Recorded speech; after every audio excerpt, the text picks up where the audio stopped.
yashfa'u yawmal qiyamati thalath. Ada 3 golongan nanti akan bagi syafaat pada hari kiamat. Al-anbiya, para nabi dan rasul, wal ulama, para ulama, wasyuhada, dan orang yang mati syahid. Al-Syekh Ahmad Fahmi Zamzam Al-Banjari An-Nadiwi Al-Maliki rahimahullahu rahmatan wasi'ah wa qaddasallahu sirrah, beliau menafsirkan para anbiya akan bagi syafaat kepada umat masing-masing. Para ulama akan bagi syafaat kepada anak murid masing-masing. Dan para syuhada akan bagi syafaat kepada ahli keluarga masing-masing. Maka itu kita harapkan.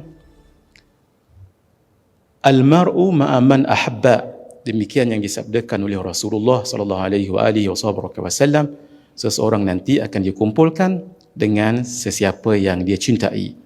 Juga dalam hadis yang lain ketika seorang badui bertanyakan tentang qiyamah kepada Rasulullah sallallahu alaihi wasallam, mata sa'ah, bilakah berlakunya hari kiamat?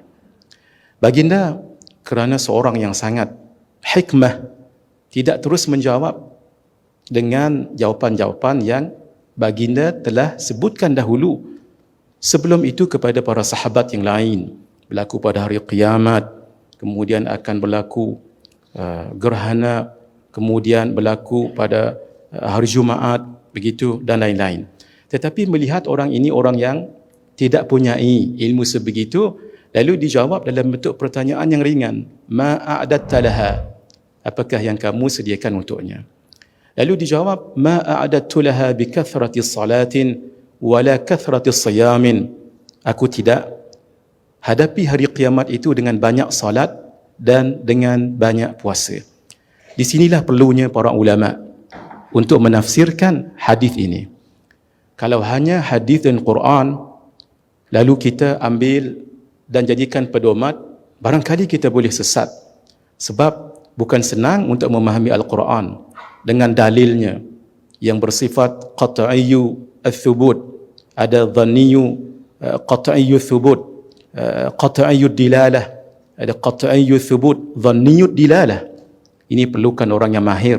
Itu namanya kaidah. Sehingga yang mahir dalam bab ini adalah para alim ulama. Sama dengan hadis yang kita bacakan tadi. Aku tidak sediakan menghadapi kiamat itu dengan banyak solat dan banyak puasa.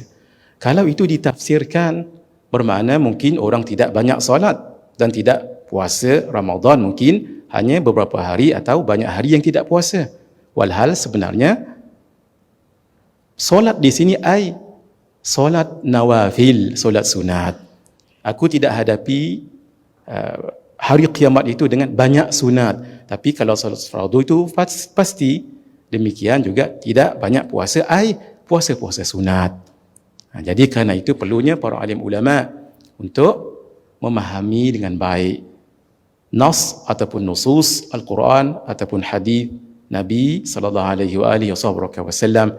Semoga Allah Subhanahu wa taala memberi ganjaran yang sempurna kepada 4 orang imam mujtahid mutlaq. Al-Imam Abu Hanifah An-Nu'man, Al-Imam Malik, Imam Ad-Dar, Alim Quraisy, Imam Syafi'i, dan Nasirus Sunnah, Al-Imam Ahmad ibn Hanbal rahimahumullahu rahmatan wasi'ah. Sehingga mujtahid mustaqil dan orang awam selepas itu mudah untuk mencerna dan memahami nas-nas yang pelbagai itu.